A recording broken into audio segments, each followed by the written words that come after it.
So what's Dynamic Link all about? Dynamic Link creates a live connection between Premiere Pro and After Effects. This means that within Premiere Pro, you can create a new After Effects composition.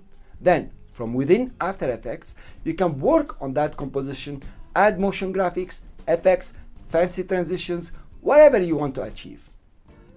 The changes you make in After Effects will be updated live in Premiere Pro, where you can instantly preview them. This is just one example.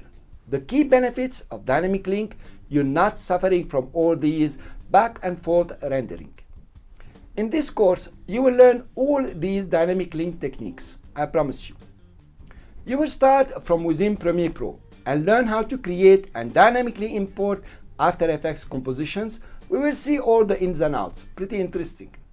Then you will move on to start from within After Effects and learn how to dynamically create and import Premiere Pro sequences.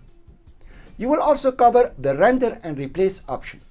And I will show you how to create practical encoding presets to have faster and accurate previews. I'll be focusing on the workflow of dynamic linking. To achieve this, I will use simple animations and simple sequences.